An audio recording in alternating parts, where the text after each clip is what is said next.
Do me a favor, just turn. Yeah, turn it down. Oh no.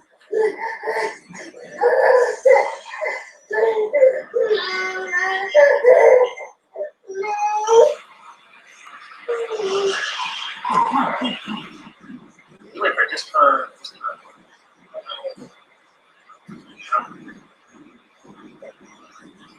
Oh no.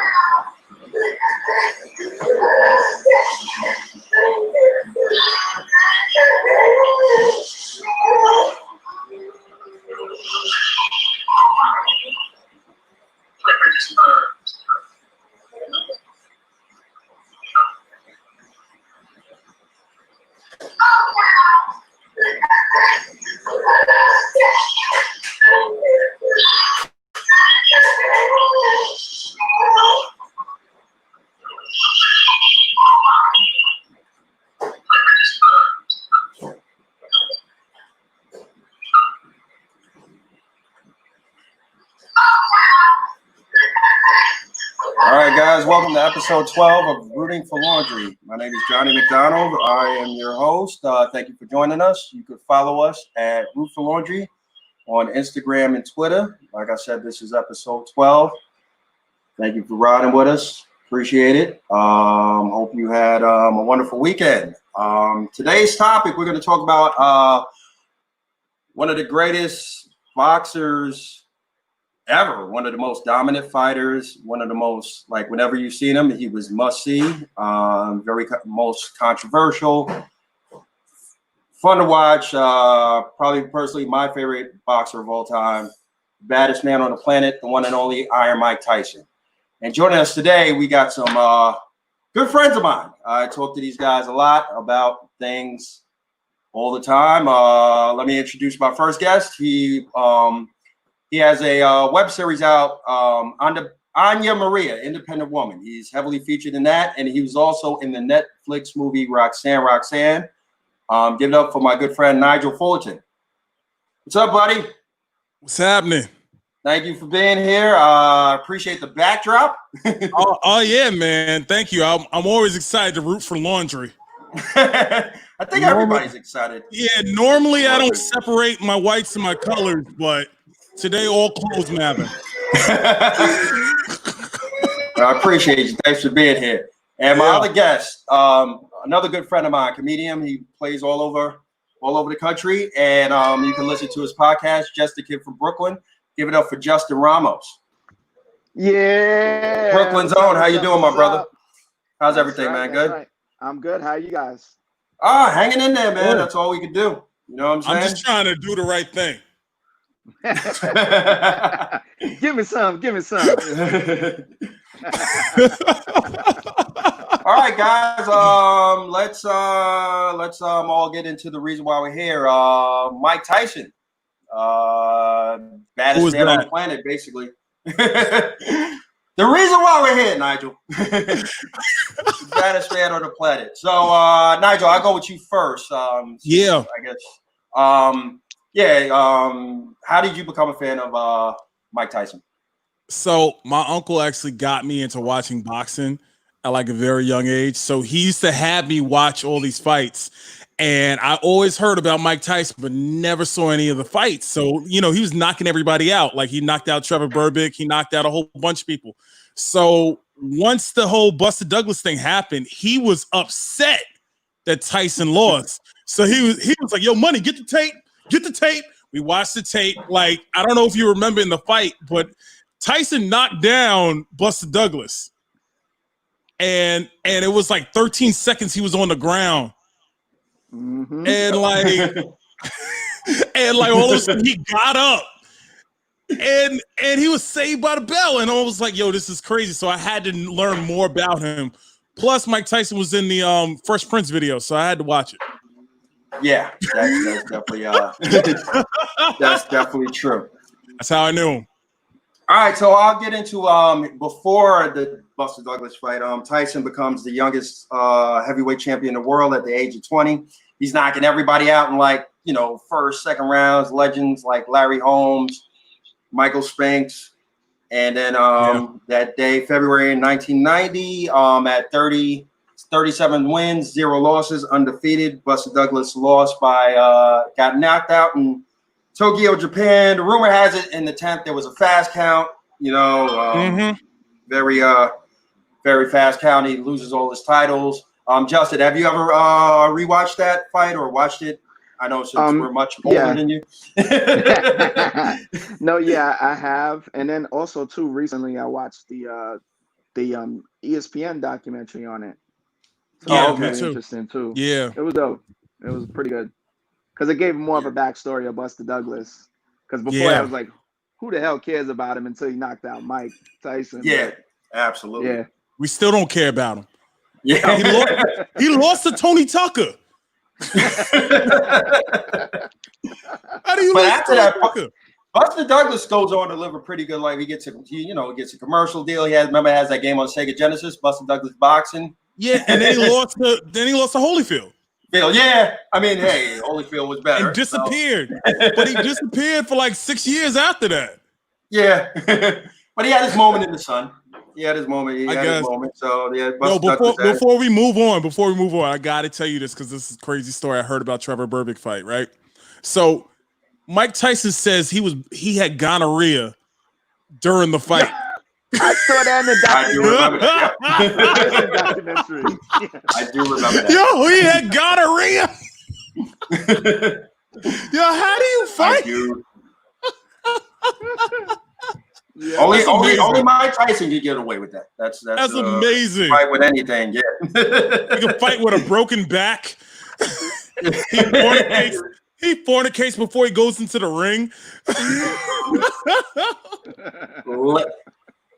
That's what legends are made of, my friend.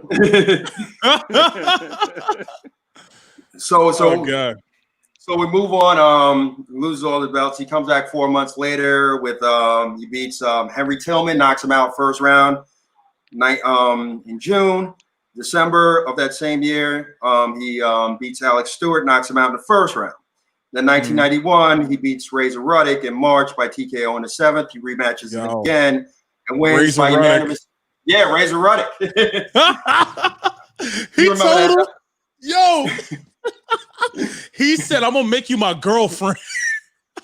I do remember that. He said, why don't you kiss me with those big lips of yours? I do remember that. Yeah, but he won in June. It was a unanimous decision. So that's the first time Mike Tyson didn't knock anybody out in like 4 years. So that was, he's on his way back. And then 1991, he gets arrested a month later for the rape charge against Desiree Washington. Who was 18 at the time. Then he goes to, he serves his prison sentence, and he's sentenced in 1992. So Nigel, like, when this all happened, tell me, what do you remember when it happened? Like, Mike Tyson goes to jail. His life is, I remember, what the hell goes on? Yeah. All I remember was a lot of free Mike Tyson t-shirts. I do remember that. I remember that. I remember like certain people going to visit him in jail. Spike Lee visited him in jail. He said Florence Henderson's visited him in jail too from the Brady Bunch. Yeah. That's crazy. An odd one. Him and Tupac, they were sending letters back and forth to each other. Like I heard a whole bunch of people went. Michael Jackson. Michael Jackson wanted to go reach out to him. Like a lot of people went to reach out to Mike Tyson. It was crazy. I think. Spike Lee wanted Reggie Miller to go see Mike Tyson. And remember when they had want to go? So what happened was when the Knicks were going against the Pacers, like in '94, they had a bet. So remember that whole thing where he was like the whole. Oh yeah, that's thing? right. Yeah, that's right. With the Knicks, yeah. So the bet was if the Knicks won, Reggie had to go to visit Mike Tyson. If the Pacers won, Spike had to put Reggie's wife in the movie. I think that was. Oh yeah, I do remember that, and that was in the document, the ESPN document, the Knicks. Yeah, I think so. Yeah, versus, Reggie Miller. Yeah, I do remember that. Yeah, and then the Knicks did win, so I did. Yeah, so I do remember that. Well, yeah, Tyson served his years in prison. He actually does. He's sentenced to 6, but he actually does 3, and he comes out in March of '95. During his time in prison, he converts to Islam. So Twins Peter Allah. yeah.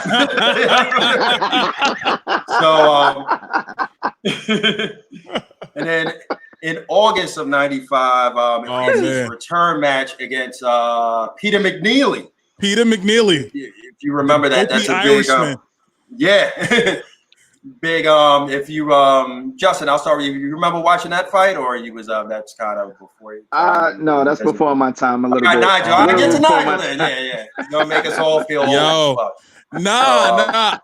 Y'all watched that fight on Fox 5. What the replay came on, right? Yeah, the replay used to come on. Because I remember watching it. I remember when it was ordered, it was a big deal. I went to a friend's house and everybody watched it. It ended up at the time being the highest grossing pay-per-view because everybody's anticipating Mike Tyson's return. I mean, it was racism. It was racism. That could have been too. Yeah, you could have had the great. Yeah, if you want to call it. Yeah, if you want to call it that. That's what it was. That as well. But at the end of the day, Mike Tyson his return fight, and Mike Tyson was just such a dominant figure in the sport. You know, just making his name and just knocking people out. Nothing like anybody ever saw. So, like, you know, we're all hyped for him coming back. We're happy he's back. And first round, knocks him down, gets back up. McNeely, from what I watched it recently because it's it's a couple of like I watched it too. Out your time. Yep. McNeely's giving a fight. He's trying, and then Mike knocks him down again. He gets up, he's wobbled, and the manager just comes in. You didn't even say before when they first started the fight in the first 6 seconds, McNeely fell. Yeah. Oh yeah. McNeely fell the first 6 seconds of the fight.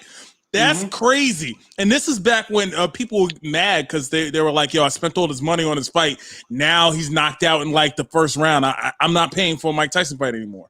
Yeah, big at the time was like $35. That was that was big money at the time. Yeah, if you had $35, like I'm giving $35, $40. No thanks. To us, everybody has a Mike Tyson story where they were at a gathering and then they went to get something to eat and then they come back like they got knocked out. Fight's over. So that was the thing about watching Mike Tyson. He was a dopey looking dude. Did you saw him? Oh yeah, I remember he was hyped up. I mean, it's a good payday for him at the end of the day. I know, but he looked like Rick Smits. like he looked like he played for the Celtics in '87. Like you know how like when Floyd Mayweather comes in the ring and he's dressed up like a Mexican. Yeah, this dude was dressed up in the full Irish flag. I don't even think this dude was like fully Irish. Like he had an American accent. just having some type of gimmick. But he went in there like he tried. He gave it the old college try. Yeah, like that pay-per-view, like that was his comeback fight. And then his next fight in December, Mike Tyson fought Buster Nathans Jr.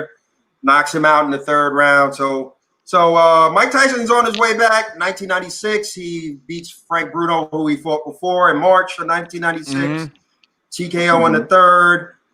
September 7th, 1996, he beats Bruce Seldon by TKO in the first. So he wins his WBC title back and his WAB. So he has two of his titles back. So it's back and it sets up Tyson versus Holyfield. And the rumor is, we were talking about it before, where, like you said, the Mike Tyson pay-per-views, Cablevision, who's owned by Nick's owner, James Dolan, was like, they were rumored to start a charge per round. They were going to charge $9.99 per round for the fight with Holyfield against November 9th. I'll go to details, but every round the fight goes beyond the first, there will be additional $9.95 charge, up to a maximum of $49.95 if the fight lasts until the fifth round or beyond. So that was the arrangement James Dolan had at the time with the cable pay-per-view networks.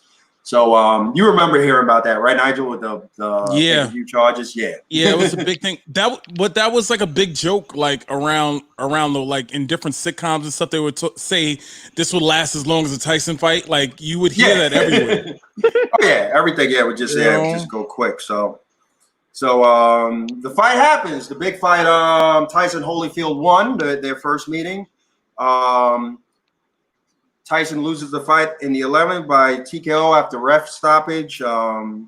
Tyson and his training camp complains about Evander Holyfield headbutting Tyson over and over again. I don't know if you remember that. Yeah, it's just like I remembered it. But this was the fight that everybody was waiting for since Tyson went to jail. Like, that was the matchup everybody wanted to see. Yeah. Right, but if Tyson didn't lose to Buster Douglas, he was supposed to fight Holyfield right afterwards.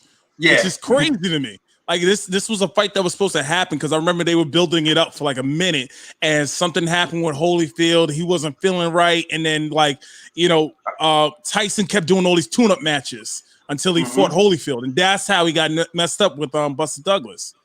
Yeah. So that sets up. Yeah, they fight their first fight. Then they have a rematch. They run it back June 28, 1997. And that's the big infamous ear-biting incident. I remember watching that live and ordering it. Justin, since this is now we're in your time, this is your first Mike Tyson memory. I'll let you start watching that. How did it just talk to me your memories of that? Well, oh my God, I was a little kid when that fight happened. Yeah. I don't remember. I don't even remember how old I was. Okay, Justin, we get it. You're young, okay? You're young. You got your whole life left. Thank you, buddy. My knees are bad. It's okay. So I'm not that young. But I remember watching the fight. My uncles were there. My brother was there. My mom ordered the fight, and we watched it. And when that ear bite happened, we were like, "Hit it! Did he just bite him?" And then he did it again, and then the fight was over. And then you remember the backstage interview? Yep. And they asked him why. He's like, he just kept headbutting me. I got so agitated. I got children to raise. You got children to raise. Yep. You don't even know half of those things. But also too, I remember I used at the time I was going to the boys club, and in the Lower East Side they had the if you can't beat them, eat them. Yeah. It was a lot mural. That's hilarious. It was a big, huge mural painted like right off of Houston, I believe, back in the days. It was crazy. It was funny. Imagine if social media was around at the time. That would have been because that fight was it was a part of a lot of comedians' jokes. It was a lot. It was everywhere. God. It was everywhere. It was definitely when it went viral. It was a whole season of Comic View. Yes, it definitely was. Yeah, definitely was. Nigel, tell me your memories of that. My memory is a little shorter than that. I was at my dad's house in Laurelton, and my brothers went down the street to go watch it. And I was supposed to meet up with them. They went ahead, and like 10, 20 minutes later, they come back just like, "Yo, fight's over." I'm like, what happened? I'm like, what happened? He bit his ear. He bit his ear. He bit him first the one time. He bit him he bit him on one ear the one time. Like Holyfield was like, "Yo, what the hell's going on?" Then ref, the infamous Mills Lane. He deducts the points. They get back fighting. He bites the other ear clear off. Takes a big chunk of it. Clear off. Yeah. He jumps. And I remember watching like, what the hell did we just see? And then that was it. But wait, the instant replay shows him spitting into the front row. Yep. Yeah. Spitting the chunk. They had to recover the chunk of ear. Now my question is, when did he take out his mouth guard? And if he didn't take out his mouth guard, how did he bite his ear? That's what I want to know. It's another level of strength and ferociousness that only Mike Tyson could. I know he eats kids. Yeah. But ears. He chewed right through. So as a result of that, Holyfield is declared the winner. Mike Tyson gets his license from Nevada revoked. Yep. He's suspended. Well, he's done. Like he's like, all right, you can't fight. You got to sit a year out. You can't reapply for another year. So fast forward to 1998, Mike Tyson now with nothing to do, he signs a contract with the WWE, which was WWF at the time, during January, and we're all big wrestling fans here. Yep. Make no mistake about it. So he has that big confrontation with Stone Cold Steve Austin. So at first, I'm pretty sure, like you, we're going to see Tyson versus Stone Cold at WrestleMania. So I was hoping for that. Yeah, that's what everybody was hoping for. But you know, back then, I know we were younger, so we didn't know the four of professional wrestling and how it worked. It's like, in my head, I'm like, Tyson's not a trained professional wrestler, so I don't think he's gonna wrestle, which sets him up to be the special guest enforcer of the main event: Stone Cold Steve Austin versus Shawn Michaels for the WWF title. You forgot about before that. Before that, it was supposed to be Shawn Michaels and Mike Tyson, and they did this like little fake fight in the ring. And then he turns in and he joins the Generation X. He pulls his shirt off. Yeah. Nothing funnier than Mike Tyson doing the DX chops. Just it's one of the greatest things. I think Tyson. I know at that point, I don't know about you guys, but I think my wrestling fandom, like Mike Tyson, kind of brought me back into being a hardcore pro wrestling fan, and I think he's probably responsible for a lot of people going, because wrestling was at couldn't be hotter. Yeah, the highest peak of fandom. I think it got a lot of people like, oh, Mike Tyson's wrestling now? Get out of here. Let me check that out. Nah, I was already on board. I was just, once I get, Stone Cold's popularity was there, but like Tyson, I think, put everybody over there. Like people that would never watch pro wrestling, especially because like the wrestling format has changed, right, Justin? Like it went from being targeted to kids to being targeted, especially WWE at the time, to grown-ups. And with WCW being hot with the Monday Night Wars, like Mike Tyson kind of was the build of the Monday Night Wars and putting WWF really at a point of like, oh, they got Mike Tyson? And he's really going to fight, like, wrestle Stone Cold Steve Austin? Like the build-up was like, well, let me see where this is going. So like the Monday Night Wars in particular was much must-watch TV at the time. Was it not, Justin? It was, yeah. It got people to keep the channel on. What was the network back then? USA. Yeah.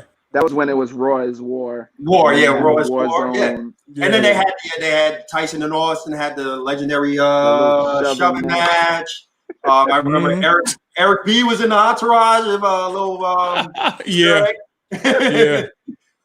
Jim Ross famous Tyson and Austin and Tyson, the little shoving match, Stone Cold. I was waiting. I was ready. Oh, yeah, we were all ready. We were all thinking like, wow, what are they gonna do? Stone Cold is like in the height of his career. Like, you're used to seeing him out, with like doing like MTV stuff. Like Stone Cold was just white hot at the time. Stone Cold is the baddest man that could wear panties and a vest to the ring. A vest, no shirt, just straight panties underwear. And boots. And he's the first one to wear skinny shorts back in the days too. Yeah. And a fanny pack. And a fanny pack. He came in there with some Daisy Dukes and some Coors Light. Yeah. Like, which way are you going here? Oh my God. We don't know what you're doing, but hey, keep doing it. It's man. I'm alive watching it. So fast forward to March, WrestleMania 14 happens in Boston. Stone Cold versus Shawn Michaels for the WWF title. They both Mike Tyson's the enforcer out the ring. Great match. Ends up being there's a rift between Tyson, the ref getting knocked out. Tyson, comes in and interjects his enforcing, and then Stone Cold delivers a stunner to Shawn Michaels. Mike Tyson with the 3 fast count. HBK and Mike Tyson have a little shoving match. Tyson knocks him out. Stone Cold, Tyson hold up the 316 shirt and raises Stone Cold's hand. Talk about your memories of that, because Tyson, we're more recognizing Tyson more as a personality now. It starts the beginning of his outside the ring ventures. So I'll start What with you want to talk first? Oh yeah. Yeah. Well, I mean, that's like the beginning of him becoming a pop culture icon. Because I think after that, didn't he start doing movies and stuff? Like he did Black and White, came out not Black too and White. Yeah, long black and after white. that. So Black and White Yeah. was 99, He was- 2000. he was scary Yeah. in that movie, though. Either way, Black and He white. was. Oh was yeah. terrifying. Yeah. I remember. Yo, he called Robert Downey Jr. a cum drinker. Yeah. I remember that movie wasn't good. It was. It just wasn't. Like, it No, it wasn't, was but it too- had an ensemble cast because it had like very Raekwon. popular like Raekwon, and it was just from both cultures, like hip hop. It was like Raekwon, Elijah Wood, Yeah. Alan Houston. I mean, he Yeah. was in that movie. You're right. Yeah, and he was dating wasn't he married or dating a white girl at the time or something like that? It's a strange movie. It's a real strange movie. And doesn't somebody Right. who shoots Alan Houston? I remember Alan Houston getting shot at. I don't. Who shot him. I couldn't find the I think movie. you know who it was? I want to say he gets in a conflict with the bullet head from Steve Harvey show. I think was in it. Oh, And I think he okay. shoots him. And then Alan Houston, who's at God bless him, big fan, but he's like, "Oh, I don't know. What?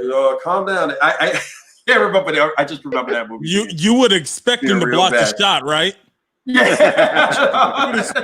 You play basketball, right? Okay, Well, yeah. gotcha. No defense. I understand. Yeah. I remember it was just a really bad. So yeah, we're getting to that. So Mike Tyson, like, you know that after his WWE stint, after WrestleMania, he's, biding his time doing like you said, a lot of pop culture stuff. 1999, he returns in the ring in January. He fights Francois Bofa, knocks him out in the 5th round.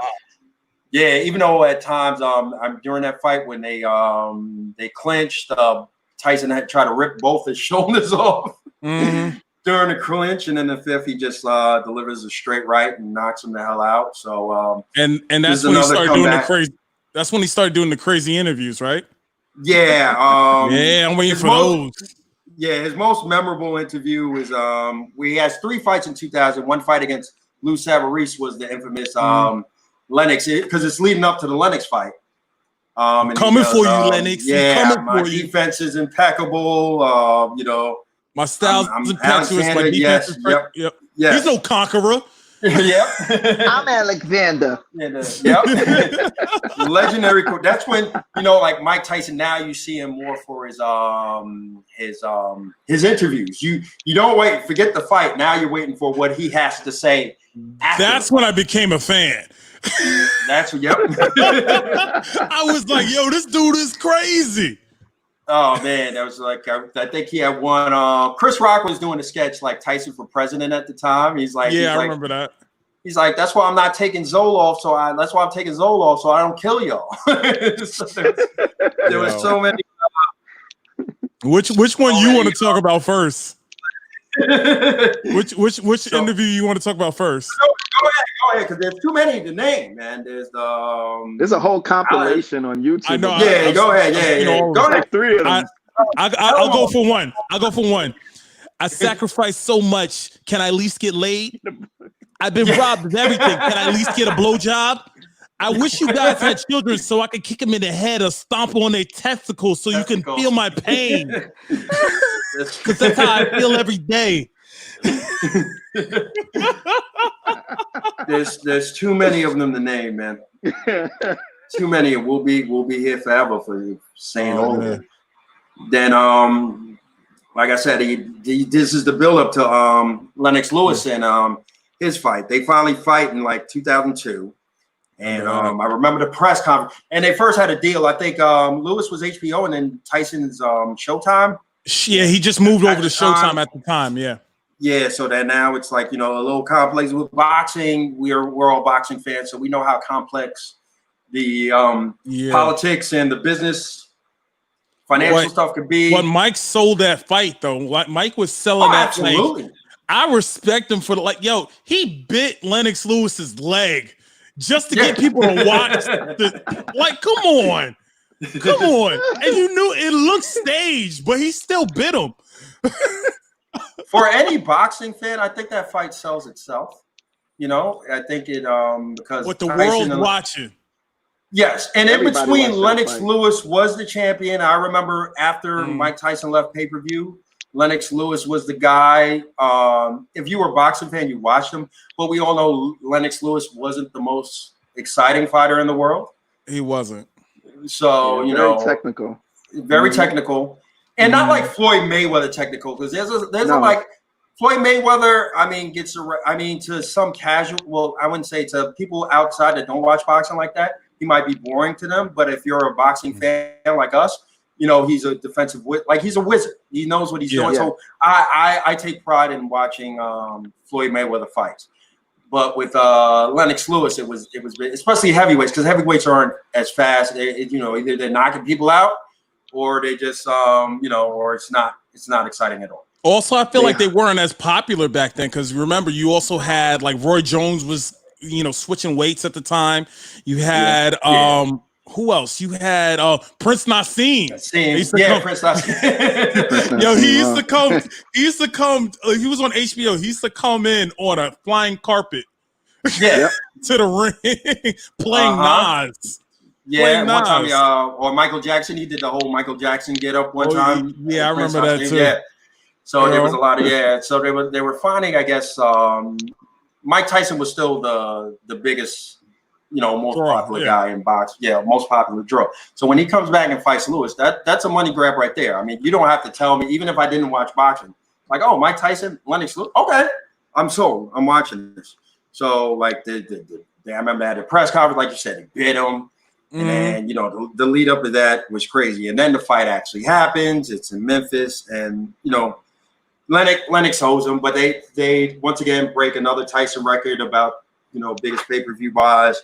And then that was basically it for Tyson. Not the same Mike Tyson was. Yeah, after that he wasn't the same. But like I realized something while I was watching these fights. Like, Mike Tyson is 5'10". Most of the people that he lost to were 6 foot or better.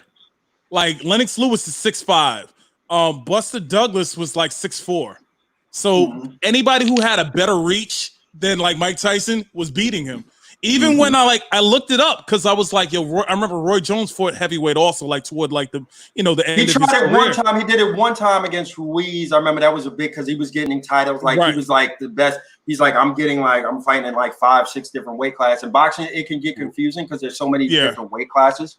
So you know, 2 pounds down, went from a heavyweight to a light junior heavyweight, and then you have super middle heavyweight. Sometimes you be like, you know, it'll like, all right, I'm losing track. I don't know how many, but I personally think at this point, do belts mean anything in boxing besides the fight? You know what I'm saying? Not really, but like Floyd Mayweather gave up his belt. He's like, I don't need this. You're gonna take 3% of my purse? No, I don't. I don't need like 20 a belt to define. Yeah, it's like I don't need a belt to define it. You know what I'm saying? So whatever, I'll win the belt and then give it away because I don't want to pay the taxes or whatever on the shit. So yeah, but even Mike Tyson's reach was even better than a lot of people his height. Because when I look at Roy Jones, I look at Mike Tyson. Roy Jones is the same height as Mike Tyson, like a foot taller than him. And Roy Jones, he used to punch like taller guys. He used to jump and punch. And Mike never did that. Mike's reach was way better than him. So that's why he was always knocking people out, because his reach was deadly. Like, he took a lot of hits. As I'm watching all these fights, he took several hits. Like, he was kind of like Rocky in a sense where like he kept taking the punishment and then like he hit hard. So, you know, you thought you got him and all of a sudden he goes whap, bam. He knocks you down on the floor. I think the thing with Mike too, remember he was just like, he kind of had the advantage being small because he would crouch in and then just uppercut and just like rely that speed is unseen. That speed and just coming in and just literally taking your head off is just pretty impressive. It's like, I'm just coming in and I'm gonna knock you. I'm gonna knock your block off. And he looked like, it wasn't like Deontay Wilder where he just relied on the raw talent alone. He was trained well, of course, by Customato, and then later, had different trainers. But Mike Tyson knew what he was doing. He was a trained professional. So it's like, Mike was just like he's the first hip hop boxer guy. You know what I mean? I guess embraced by the hip hop community. Yeah. He was. Like, because nobody else is really messing with hip hop like that besides Mike Tyson. Well, he got it in the peak of the day. You know what I'm saying? Because like hip hop wasn't still at its peak yet. You know what I'm saying? Well, he still was the first to get a Nintendo game. Oh yeah, he was. Oh yeah, absolutely. It's still a phenomenon to this day. Mike Tyson's Punch Out is like highly, revealed as like one of the best games. As a kid, I enjoyed playing it, and then you get to Mike Tyson, and he's still like we probably all got a classic Nintendo now that they brought him back and trying to play that game. Even though it's not Mike Tyson, he's what, a white guy named Mr. X or something like that. No, there's different ones. Yeah, there's two different versions. Yeah. I know there's because he had his own Punch Out. Mm-hmm. Yeah, I remember that. But now the new Punch Out, since I guess Mike Tyson is not licensed on it. That's the one you have. Yeah, the classic one. You can't play Mike Tyson. I hacked mine, man. Oh. That's what I need to do. And in my game, he doesn't get beat by Little Mac. Yeah. I remember having the code and I was putting in the code. Yeah. And then getting to Mike Tyson and just like you gotta be quick with it. You know what I'm saying? Once he flashes, just like you gotta hit him quick, get in and get him out. So he's no Glass Joe. Definitely no Glass Joe. Glass Joe. He's a bum. He's a bum. 1 in 99. 1 in 99. Yo, the greatest loser of all time. Well, let's keep it real though. Wasn't Tyson fighting a lot of bums back then? Like, there's a lot of people that Tyson didn't fight. There's a lot of people that he didn't fight. Like who? Like Riddick Bowe? I mean, he didn't fight Riddick Bowe. He didn't fight David Toole we were talking about. Well, I guess because of the jail time. I think in between the time, I get to timing. But they were still around. No, the timing was still like David Tua was rising. Same thing with Buster Douglas. He didn't fight Buster Douglas again. Buster Douglas came back in '96. He didn't fight Buster Douglas again. He didn't fight. But he fought Holyfield. That's a better fight. He fought Holyfield, yes, because it was anticipated that he would fight him. But let's think about the people in between. There was a lot of tune-up fights. When you name, like, we didn't even go toward the end. Which is true. Yeah, we didn't. Yeah, we didn't go toward the end. But think about in between these fights. Nobody. I don't know if people didn't want to fight him. I know George Foreman said he wouldn't fight him. But, he's like 50. Yeah, but there's like a lot. There's a lot of like. I mean, come on, like. You fight Michael Spinks and then you fight Carl the Truth Williams. Well, Michael Spinks was still pretty good. Like, just Tyson was just so quick. Remember, he fought Larry Holmes. Not saying Larry Holmes in his prime. Michael Spinks was old. Michael Spinks was old. I think he fought Muhammad Ali. That's true. I just think it was a combination of just either people didn't want to fight. I didn't know much about boxing. Like in Larry the 80s, I didn't know. Larry Holmes was the Joe Louis of his generation. Nobody knew how old Larry Holmes was when he fought Mike Tyson. Like I said, I didn't know between early 90s, like late 80s, early 90s. I didn't my knowledge wasn't as it is now. But like I said, Tyson was not going back. Yeah. Tyson was knocking people. I don't know anybody. He could have fought any heavyweight. He could have. And just knocked the block off. He was so. And what's crazy is he was high the whole time. Oh yeah, he was high the whole I watched. That's when cocaine was cool. Not even cocaine. Like he said he smoked weed before every fight. He said it mellowed him out. I heard him say this on T.I.'s podcast recently. Like he was like, "Yo, I got high all the time." Like that's all he did.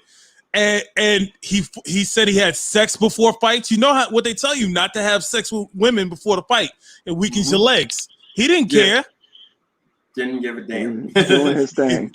He was ready to fornicate. Also, go back there, 1995, the Mike Tyson movie, played by Michael Jai White. Michael Jai White, yep. Yeah, I remember not wanting to watch that because it was just a little too soon. It was like, but at the time. So, did you watch it recently or no? I did. I couldn't. I watched bits and pieces of it. I just couldn't. I couldn't get. I watched it because I was doing my homework. Oh yeah. So it's real quick, weird. Justin. Did you see it? Did you? I've seen that movie like 2 or 3 times already. Yeah, I liked it. I liked when he was with the pigeons. I thought that was that's his infamous shit. You know what my favorite part is, Justin? What? When he's in a limo and the chick goes, shows his titties. That's my favorite part of the movie.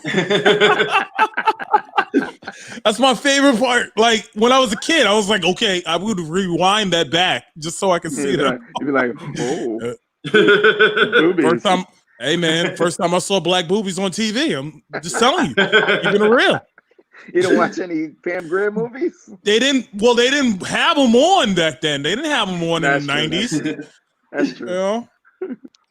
Yeah, so we'll talk. Yeah, Lennox. Yeah, after the Lennox fight, 2003, February 22nd, 2003, he beats Clifford Etienne 1 round. That's when he also gives the infamous post. I broke my back. I broke my back. Spinal. And he debuts his tattoo. He gets the facial face tattoo. I first, thought it was crazy. Yeah, I remember first hearing about it, and it aged pretty well. It doesn't look bad on him. I mean, now, yeah. In the beginning, it did. In the beginning, I mean, it took a time. It wasn't. Yeah, it wasn't the worst face tattoo I've ever seen. Yeah, why would you like? What does that mean? It was a tribal tattoo. Yeah, but why would you get the Rock's tribal tattoo on your face? I don't know, man. It was weird, but hey, yeah, he got it. At least it wasn't one of those Chinese symbols, like, you know. Oh yeah, that was big with the tattoos. Chinese symbols. Yeah, that Chinese symbols was hella infamous, man. Everybody got one. I remember like Marcus Camby had one, and like what do they mean? I know, it's like, hey, it's just cool. Look at this Chinese writing. More fried rice, that's what it means. More fried rice. Damn. Yeah, so it was that was the thing. He had that fight. Then he had 2 more fights after that, and then he lost both of those fights. He was just basically doing it for money at the time. He was like bankrupt. Yeah, he didn't have the because he was a cokehead. Yeah, he lost to Danny Williams. Yep. He got knocked out in the 4th round. Basically making his record now 15-5. That was in 2004. And those fights were sad too. Those last 2 fights. Yeah, 2005. Kevin McBride. He lost to. Yeah, He quit as soon as the bell rang. He was just like, quit on the stool. He's like, I just wanted to make some money. Then you're like, damn, Mike, you know, at the time. Like, I apologize. Yeah. I can't do this anymore. Yeah. I was like, come on, man. Like, it was on Showtime. I was all excited. I talked about it at work that day. I was like, yo, I'm going to see this Tyson fight. Yeah. That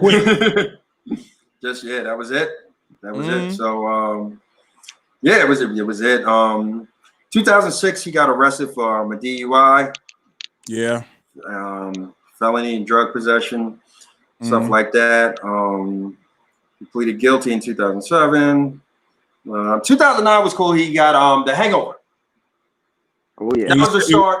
That was the start, I think, to like his like acceptance to mainstream pop culture. Like we're really like, oh man, Mike Tyson. He was hilarious in the movie, and ended up being he was in all 3 of them, right?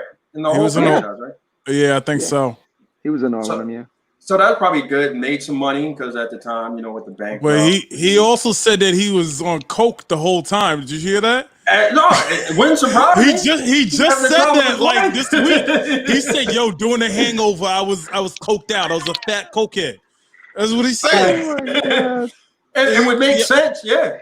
That's when they broke in and they stole one of his tigers. Yeah. And he came to the door. And then Bradley Cooper's like, "Oh my God, Mike Tyson!" He's like, "Yo, you stole one of my tigers."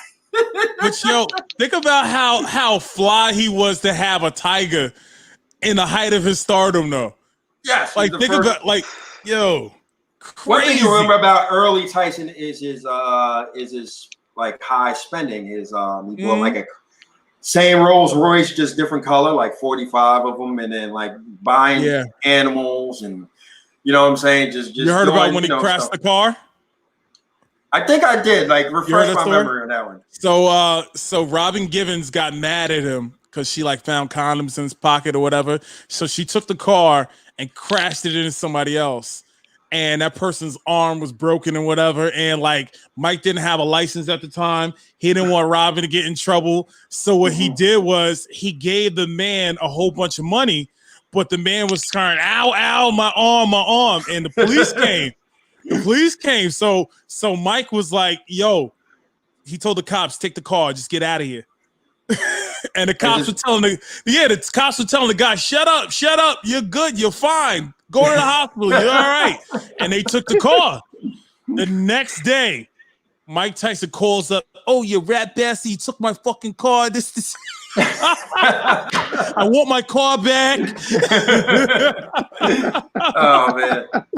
Yo, I heard him say this on Joe Rogan. I thought it was hilarious. Oh man, and that was a young, early 20 Mike Tyson, like all the power he had at a young age. Yo. And plus Don King just, taking his money, and you're just like, he doesn't know who's taking it. When you're young and you're that powerful. Don King was taking advantage of him. Yeah. So do we want to get to the court case or nah? No, we can get to the court case. Go ahead. So they gave him a tax attorney for a rape case. Like, yo, Don King was getting him right over left. Like he wanted that guy to go to jail. Yeah. Like, why would you get a tax attorney for a criminal case? Like, I heard that they didn't know how to select a jury. They didn't know how, like, their whole case was basically this. They said they were trying to say that girl knew what she was getting into. Look at all the crazy stuff that Mike Tyson's done. Why would you go into a hotel room with Mike Tyson? Not understanding or knowing that you are pleading the case of the prosecutor. Yeah. Crazy. Stupid. But at the end of the day, Mike Tyson's probably the most successful rapist that we know. Yeah, that's true. One thing I'd say like this one thing. It's crazy. I give it to him. It's not like he denied it. It's not like he pleaded innocent. He did the crime. He did the time. No, he denied it. You don't remember what he said? Well, at the beginning, but at the end of the day, he's like, he's like, all right, it happened. Yo, he said, I didn't rape her, but I wish I would have. Yeah. Yo, how do you say that? Like all of the stuff that he said after. Okay, like if you're convicted of rape, it's horrible. I don't want to condone anything about this, but for somebody to be convicted of rape and say things like that, like I don't have sex with women unless they fornicate with me first. Like he would say that to women and be absolved of it. Different times. Yeah, but I guarantee you, as soon as he dies, they're gonna treat him like Kobe Bryant. I'm telling you. No, they'll find time. I mean, hey, it's known. It wasn't, but now, decades later, he's living well. He's like, I wouldn't say freed, but he's done he's paid his debt, and he's accepted by anybody. Like nobody's really bashing him now. You don't really see anything. That's the crazy thing. That's the crazy thing. I think people just forgot. But the rebranding is incredible. I mean, between the rebranding and I guess, some people sometimes, it sucks because the world we live in, especially with cancel culture. Yeah, if you think about it, Tyson should be canceled over and over again. But he's one of the guys that, he's one of the guys that like, he's like, I did my time, okay, I'm moving on. You know what I'm saying? So he still bashes the girl and he bashes Robin Givens. I guess it's a different story being married to him. Like the stuff that he's crazy, man. This is the same guy that's been arrested 30 times by age 13. Yeah. Well, I mean, when you live, you think about he's lived. Remember, he's from Brownsville, Brooklyn, born and raised. His mother was a crackhead or whatever. Never ran, never will. Never, and just was just constantly in trouble. I mean, when you have that upbringing and you come this far, hey, a lot of people during his time, his peers are probably either dead or in jail. So he probably was friends with MOP. Yeah, Little Kane. Hey, Sean Price, rest in peace, had some great stories about Mike Tyson when he would come to the neighborhood. in Brownsville, and I think he sent the young Sean Price to the store, like, give me this, give me something from the store, and then came back and so it's like, it's good and bad, like Mike Tyson, like, at the end of the day, he's like where he is now. God bless him. That's my viewpoint. Yeah, like it's amazing to see the rebrand. Like it's amazing to see where he's come from, where he's been, and where he's going. Like this whole Tyson cannabis thing that he got going on, Tyson Farm. Yeah, have you guys heard about it? Like, he got his own weed now. Like, that's crazy. Yep, Great, he wants to create like a university out of it and everything in the future. For real. That's crazy. No, it's great, man. 2011, he creates his he starts building his one-man show, which ends up going to Broadway, and Spike Lee gets involved and brings it to Broadway.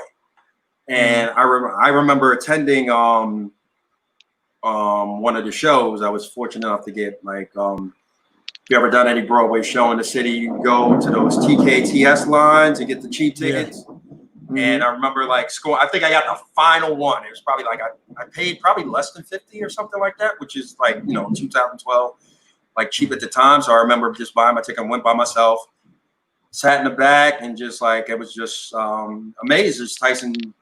So it was one man. He had Spike had some shots, big screen shots where for visualization, and he was great. And I remember just waiting outside with the playbill. He signed it. Couldn't have been a nicer guy. I was one of those days where I was just so happy to meet him. He didn't punch you? No. He was very, very nice. Not like that incident. Justin will tell that incident that happened at the Marriott. Yeah, he punched you? Wait, no, at the Marriott when he beat up. This happened 2006. Yeah, the two guys that were harassing him, I guess, for an autograph, and he beat the shit out of those guys. Yo, he broke one guy's whole face. He punched him one time and broke his nose. But that's crazy. After that, I happened to be going to Gleason's boxing gym at the time, and his community service was to train the young kids around Brooklyn. So one of the stops was at Gleason's. He didn't train me. I had my own trainer. I was paying for. Okay. But you were in the same room with him, right? Yeah, he said what's up. He was cool. All of the female boxers that day were not training. They were running behind Mike Tyson. I will say. Yeah. Okay. Yo, Mike and women. Did you ever hear the story about Mike Tyson and when the Locks was trying to beat him up?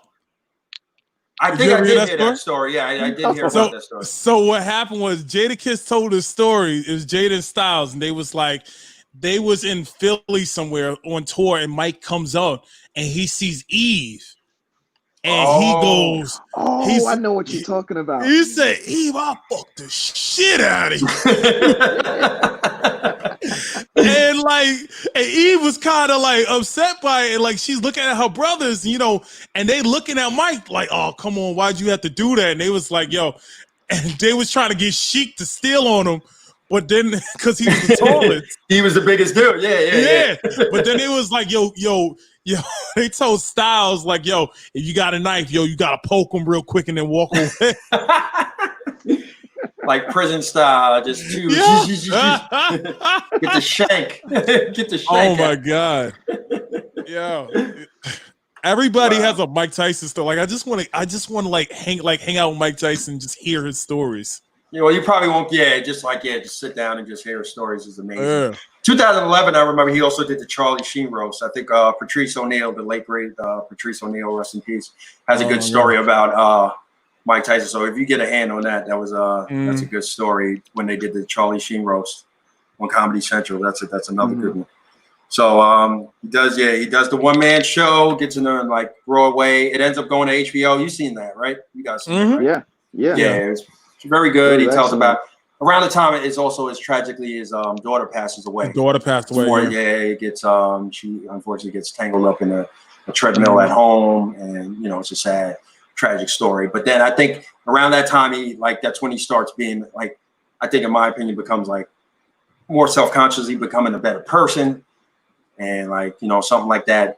He's just you don't really hear the bad things about him anymore. You know what I'm saying? Yeah. Right. Yeah. That's another thing where he's like, I'm living my life for her now. I'm just gonna do, stay straight and narrow. And then ever since then, you don't really hear bad things. At one point, he becomes vegan. Yeah. He stops eating meat. That's because he was a fat cokehead, man. Yeah. I watched him on WWE. It was something. It was Mike Tyson, Shawn Michaels, Triple H, and Chris Jericho. Yeah, and they have the there, but he's that's his first time back on WWE. He's coming down the ring like I feel like he's wearing one of those Steve Harvey pantsuits, like something J. Anthony Brown would wear, like. And he just looks so big, like it looked like Big Pun with a face tattoo. Like that's how big he was. He was huge. Like, and just to see him now, it's like amazing. Mm-hmm. 2012, he also goes into the WWE Hall of Fame, which is, rightfully so.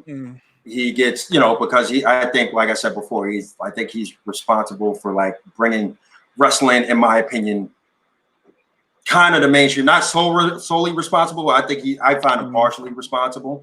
So, Justin, you remember that time? Like you said, we were probably watching WrestleMania during that weekend. So, I remember that. It was dope. DX introduces him and inducts him, rightfully so. Yeah, I mean, the only bad out of that was like the old timers that did hate on it. They was like, well, why is he going in? He's a celebrity. Listen, it's Mike Tyson. He's a part of the Attitude Era, regardless of what you say, so it doesn't matter at the end of the day. It's Mike fucking Tyson. He's from Brooklyn. He deserves to be in the Hall of Fame. Well, what about Coco Beware? Yeah, he's in there too. I know he is. He's in there. But remember, WWE, there's a lot of celebrities. And before him, he went in. Okay. Oh, my bad. I'm in there a fire department. You know what's funny? I was about to call Justin out because I know he's in East New York. I was about to call Justin out on that. That's me, man. Who's in Amityville, Long Island. I was like, nah, I can't. Sorry, man. I live near the firehouse, man. I don't know what to tell you. I'm in Bayside, Queens. So they don't save people in Bayside? They don't save people over there? So, Justin, I verbally apologize for stereotyping your neighbor. Look, listen. I'm in New York, though. My place is in Ridgewood. I was about to text Justin like this. He's in Ridgewood. That's right. You on the border. I forgot. You are on the border. Yeah, hold on. I was about to text Justin like this, like, yo, please, dude. Don't bring that Brooklyn shit up. And it's Nigel. My bad, Justin. All right, it's done. I had to put it on mute for a second. My bad. My bad. So all right. Tyson's in the WWE Hall of Fame. 2014, Adult Swim picks up the Mike Tyson Mysteries. So that's another adventure he's in. And, you see an animated Mike Tyson. Pretty funny. I'm surprised that he didn't have a cartoon or like before this. I know. He was like, it was kind of shit. But I mean, hey. They gave Mr. T a cartoon and a cereal.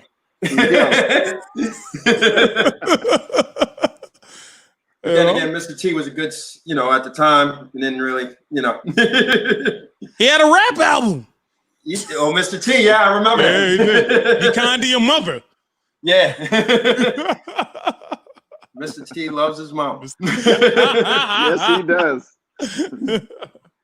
So Mike Tyson, March 2000, Mike Tini, he's in on a Madonna album. He does a track on one of Madonna's albums. Mr. T? No, not Mr. Mike Tyson. Mike Tyson's on it. Mike Tyson's here with the cannabis, man? Yeah, he's on Madonna 2015. Iconic is the name of the. How do we get from cannabis to Madonna? How does that work? It's Mike, man. Mike's a special person. Then he's also March 2015. He's in Ip Man 3. Yeah.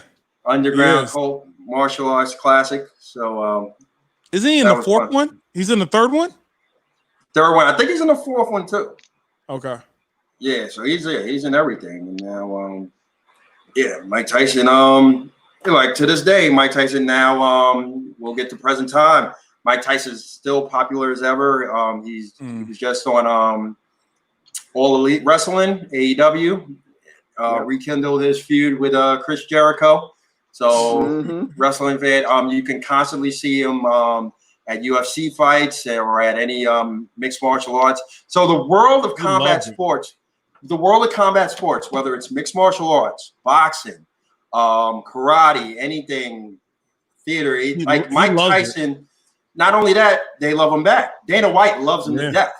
Dana White always. He's in the UFC game. He's a downloadable character. Mike Tyson is he's still a popular figure to this day. And you got to credit there's a likability to him that I don't think you get between and he's just always trying to whether it's the gold tooth back in the day or the lisp to the face tattoo, and now he's back on he has his own podcast. You can see him just interviewing people, and now you see him training for a possible comeback. I don't think he's coming back unless it's an exhibition. He'll fight some. Yeah, he's doing exhibition. No, he's not yet, because he was offered a contract to fight Tyson Fury, but Tyson Fury backed out. He's like, no, because I remember Tyson Fury say, all right, if I beat Mike Tyson, I'm looked at as a bully for beating a 53-year-old man. But if I lose to Mike Tyson, I'm going to get clowned. That's like with Larry Holmes, Muhammad Ali. Yeah. He retired like right after that fight. Yeah. So you pick your battles and listen, all right, do you Tyson Fury is he's not going to win. And he's like, no. And out of respect, Tyson Fury's named after Mike Tyson. His father named him literally after Mike Tyson. So he's like, nah, I can't do that to myself. But we all saw the clips, 2020, he's in tremendous shape. Like I said, drop the coke weight and stuff like that. So he's an inspiration. He said he was 298. He went from 298 to 225. Amazing. And to be at 53 and to just drop that weight and still do it the way you do it is just it's insane. Like the way he looks now versus the way he looked back then. Like he said before, I'm trying to cut weight now. And what's crazy is I weigh the same as The Rock right now, but I don't even look. Yeah, because you lost 20 pounds? Wait, hello? Hello. Nigel, you went mute, bro. You hit the mute button by accident. Now, you hit the mute button. I didn't mute you. Hello? There we go. You're back. You're back. Yeah, you lost 20 pounds, right? No, I lost 50. You lost 50. Wow. Yeah, man. During the pandemic. Yeah, there's nothing better to do. I think people either gain a lot of weight or they lose. Justin, what happened to you? Are you gaining or losing?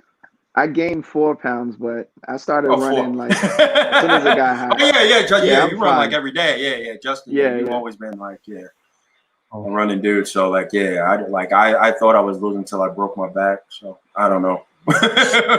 He broke his back. Yeah, I broke the spinal. Yeah, I literally broke my back. I'm all discombobulated now, so I don't know. I'm gonna gain the weight back. I know that. Just shadow boxing on my balcony, but I'm definitely gonna gain the weight back. So, all right. So Johnny went. I went to eat with Johnny one time, and he ordered everything besides "Thank you, come again." He ordered the left side of the menu. I was with somebody recently. I forgot who I was with, but recently I ate something, and somebody turned around and I remember I was eating. I forgot what it was, but I ate it, and I have to say I'm a fast eater. I eat like something's gonna happen to me. So I remember a dude told me, yo, what happened to your food? I was like, I finished it. It's like, you ate it that fast? I was like, I was hungry. Because you didn't want anybody to ask if you weren't going to eat your cornbread, huh? Yeah. Now, this is the thing with me. When I eat, like, say I go out to eat, like I'll say, like, if I know I'm going out to eat, I was like, I'm not gonna eat for the whole day because I know I'm gonna be greedy and eat everything. So I'm like, I'm gonna, so I won't eat the rest of the day. And then when I go out to eat, I'll eat like, it's going out of style. So that's my whole Man, he ate like 3 dishes in front of me. I was like, damn. And they were gone. Yo, here Grand I am opening. with this salad with balsamic vinegar, and he's eating this whole thing. I'm eating sizzling fajitas right off the grill. Yo, They're like 500 degrees. I don't give a shit. I'm like, they ain't pay me that much. We left the comedy club. We went right across the street. The street, Like, yeah. I probably ate something there too. You probably, I don't know, man. I don't know. I'm the worst, man. So, I'll recap this bad boy. Mike Tyson ends his professional fighting career with 50 wins and 6 losses. Still, to me, one of the greatest of all time. My personal favorite fighter of all time. I can watch him all day, just watching the highlights, early rounds. All right, I'll start with Justin. What's your recap of the end of the day? Where do you put Mike Tyson? Is he your personal favorite? Do you rank him overall in your top, 5 or 2? Well, he's number 2 in my top 5 for Floyd heavyweights. Mayweather, right? For heavyweights. No, for heavyweights. Oh, who you put number 1? Muhammad Ali. Oh yeah, no, that's fair. That's fair. No, I would. You know what? I would put him there too. I put him. Put him there too. Muhammad is the most influential athlete. Damn, boxing, all the sports, man. The things he did inside and outside of the ring, which is Tyson's. I'm not saying besides the activism, like Tyson's kind of doing that now, rebranding himself. Remember Ali after like post or even during his career, he was all on TV all the time and just on, just like to top that with his activism, you know what I'm saying, just made him like the great, like Ali's the GOAT athlete to me of all time because it's just his influence in and out of the ring. It's it's just amazing. So heavyweight, absolutely, I can put him there. So yeah. So Nigel, where do you like Mike Tyson as far as what his impact on I would have to say the same. Muhammad Ali always will be the greatest. Nobody like him, but Mike Tyson's like right there. Like if Mike Tyson didn't do all that crazy stuff, like if Mike Tyson had the focus that he has now back then, forget about it. Like he'd be knocking people left and right. Like you would never hear about him losing Buster Douglas. You would never hear about him losing Holyfield because he would still be knocking people out if he had that focus. And if Cus D'Amato was still around. That's another thing when he passed at an early age. So that kind of probably sent him spiraling too, because you didn't really hear, you know what I'm saying? Yeah. He probably kept him under a leash, like, hey, no. Yeah. He moved all the way from Brownsville to the Catskills. That's I never even been in the Catskills. That's a change. That's a change of scenery. I know that's like a little past Bear Mountain. Like that's the furthest I think I've been. That's past Bear Mountain. Yeah, a little past Bear Mountain. So he's like he's up there. You know what I'm saying? Probably making his own jam. You know what I'm saying? Just like he's the only black guy for miles. Think about that. True. Possibly. I remember I don't know how far that is from Peekskill, New York, but whenever I think of Peekskill, New York, I think about the Facts of Life. That's hilarious. That's what's crazy is the only especially in that time, I won't say now, but the only people back then that were there were the people that were in the jails. Yeah. Unfortunately, I'm just being honest. Like of course. Yeah. Yeah. Until they started moving black people out of the Bronx, and then they started going upstate. But they're still there, Nigel. Hey man, listen, they're still there. I have my many days and nights in the Bronx. All right, guys. Yeah, that's about it, man. So I thank you guys for joining me. I appreciate you guys. This was fun, man. I appreciate you guys. Justin, anything? Thank you. Anything you want to plug, Justin? Just look out for another episode of my podcast, Just a Kid from Brooklyn, coming out later this week. So I'm inspired. I might do a boxing podcast. No, here we go. No, take me down, why don't you? Well, no, I'm old. Yeah, no. Hey, I'd love to be a guest, but Yo, sounds good. All right, thanks, Jess. I appreciate it. Nigel, anything you want to plug, brother? No. Nigel plugged himself. You can find me at Nigel Fullerton _ on Instagram. You can also watch the Jump Cut podcast I do every Wednesday where we talk about movies. And hopefully me and Johnny starting a podcast soon. I don't know when that's happening. I don't know. Listen, I got all the equipment after a here. Comedy show in 30.2 seconds. Yo, Justin, I got to tell you this story because it's hilarious to me. I took Johnny with me to the premiere of Roxanne, right? Oh, this and is the great, whole man. time, I ain't know how to act, man. This is one of the most fun times. And Nigel, seriously, I have to thank you. That was a fun night. Nah, you don't have to thank me, man. Nah, but it was a super fun night. I thank you. So I brought him with me, right? And the whole time he's telling me he knows Ralph McDaniels. So he's like, I know Ralph. Me and Ralph go way back. Yeah. And like, I don't believe him. DJ, I don't believe him. What, my wedding? Yeah, that's what he tells me stuff like that. I was like, I don't believe him. Whatever. He goes and talks to Bismarcky. He was like, he talks Bismarcky before I talk to Bismarcky. He goes up to Ralph McDaniels, and I'm like, yo, he don't know him. And Ralph comes over. He's like, yeah, come on, let's take a picture. He was more excited to take a picture with Ralph than he was to take a picture with me.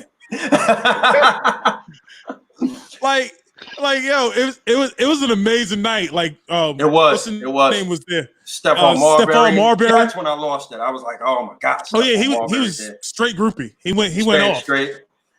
Dude, I was like, I had 30 pairs of strawberries. One of my hey. That's what he told.